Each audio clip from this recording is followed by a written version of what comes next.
When you sail your ship in colder areas, a lot of the energy consumption goes into heating the ship. So, if you can keep your ship warm in an efficient manner, that will save you a lot of fuel, gas, electricity, or whatever kind of energy is used to keep the ship comfortable. Which, in the end, means money. My name is Gijs, and this is my dad. And this is Schoener Tijgerhaai. We have recently started a major rebuild to get her ready for new adventures. And we're sharing the process with you. Subscribe to stay tuned. When we announced that we would start rebuilding Dad's old schooner 1 year ago, one of my sisters, who's a marine biologist, straight away said she wanted to go with us to Spitsbergen, which is one of the most northern islands of Europe. It's a very beautiful place, but it can also be very cold. So we better make sure the ship is ready for any kind of weather conditions.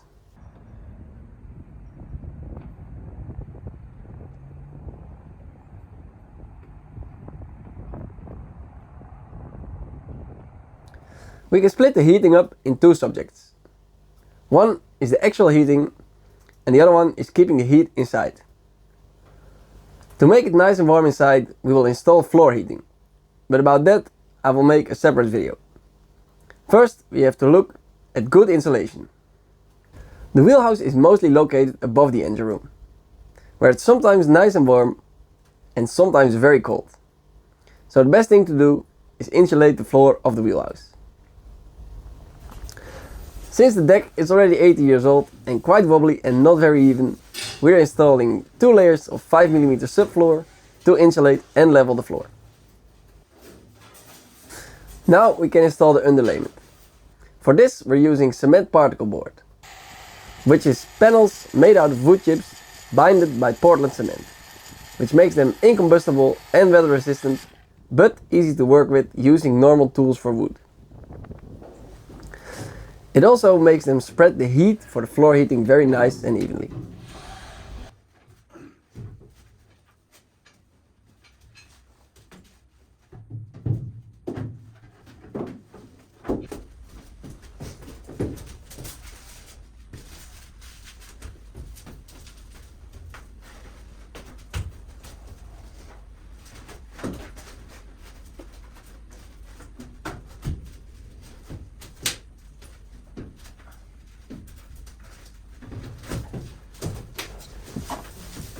Before we can cover the rest of the wheelhouse in insulation, we first have to finish all the steelwork.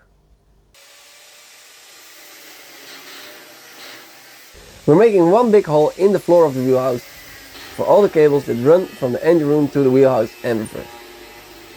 For now it's just a big hole, but when all the cables are installed we will make it water and airtight. At the last moment we realized that the new cabin area below the wheelhouse still needs ventilation pipes. It feels a bit counterintuitive to try to keep as much as heat possible inside and then install a direct connection to the open air. But fresh air inside is just as important as heat.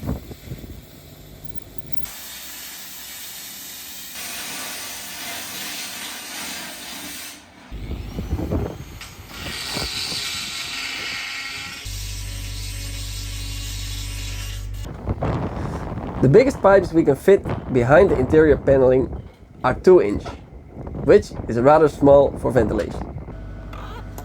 But we're also installing air scoops that we can turn into the wind and, if necessary, a small fan in the bottom to help the flow of air.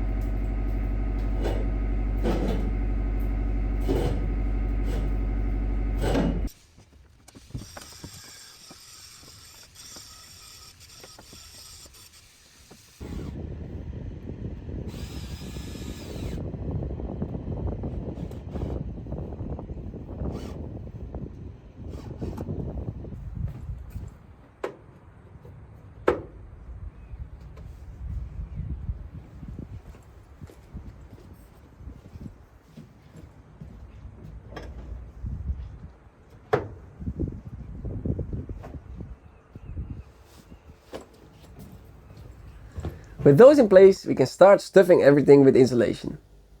It is our goal to keep everything on board as easy as possible to disassemble.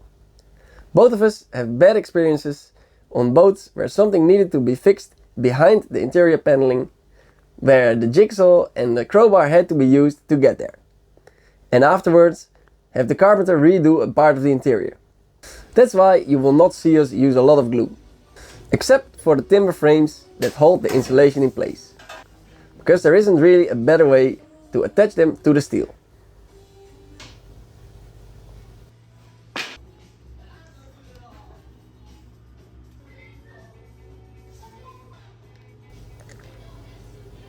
There are many insulation materials to choose from, but we are using good old stone wool, because apart from all the other good properties, it's easy to install and stuff in every small corner. As with the rest of the project, we try to reuse as much material as possible. In this case that means glass wool that we removed from the old wheelhouse and stone wool ceiling panels that we still had laying around. The newly created cabin area forward of the engine room comes in very handy as a little workshop now that we need the space in the wheelhouse.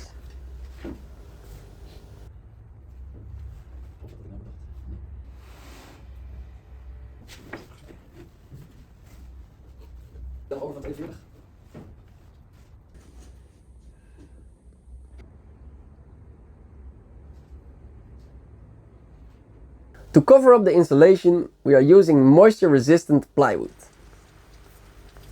These panels are only to keep the insulation in place, but you will never actually see them at first glance, because they will be hidden behind the seats, cupboards, navigational console, etc.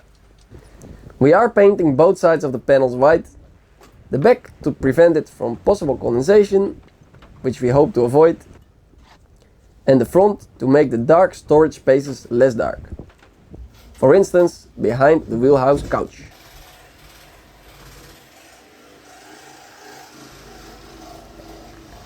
The areas where the plywood is too close to the metal to fit stone wool, we are using self-adhesive Armaflex, which is a foam rubber material to prevent condensation on the back of the plywood.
On edges that are a little bit fragile, we're installing aluminium angle profile for protection and to make the panels more rigid on the hull.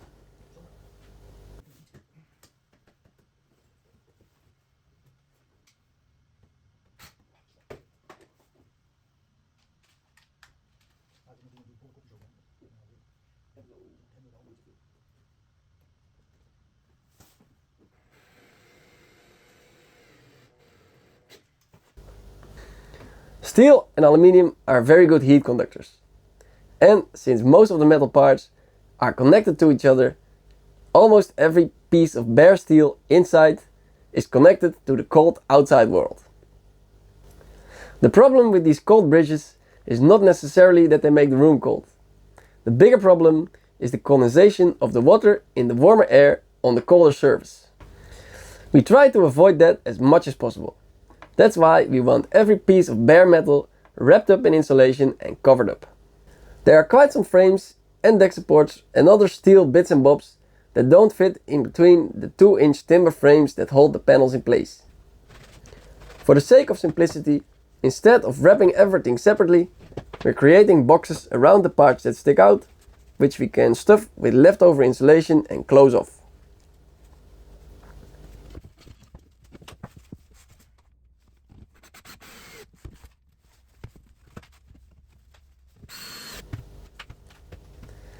And where we can't use a box, we still wrap it separately.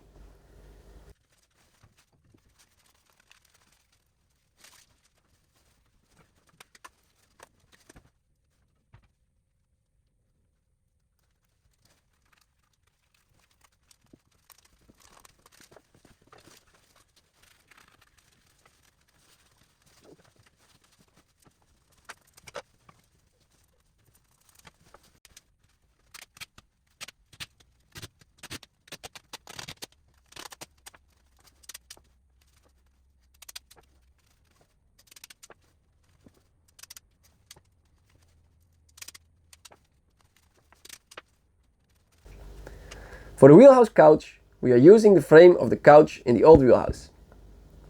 It just needs some modification and paint.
We've now almost covered up the bottom half of the wheelhouse.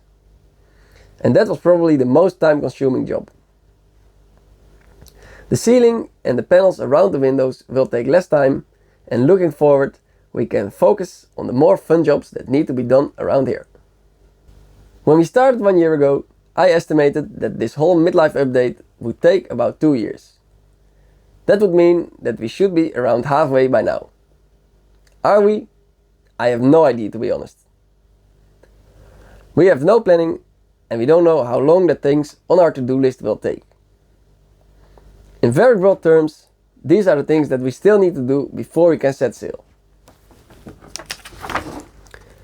finish the interior of the wheelhouse, install navigational equipment, redo part of the cooling water system and combine it with the heating system, redo the complete electric system, rebuild the saloon, interior of 2 new cabins and the wet rooms, a bow makeover, and a docking and installation of the bow thruster. And I probably missed half of the items that still need to be done. If we are finished by the summer of 2025, I'm happy. And if we're not, I'm also happy. Because it's quite fun to work on the ship and we are not in a hurry. Next video we can start making the wheelhouse look nice. But this is all for now. If you have any questions, let me know in the comments. Thank you for watching and I'll see you next time.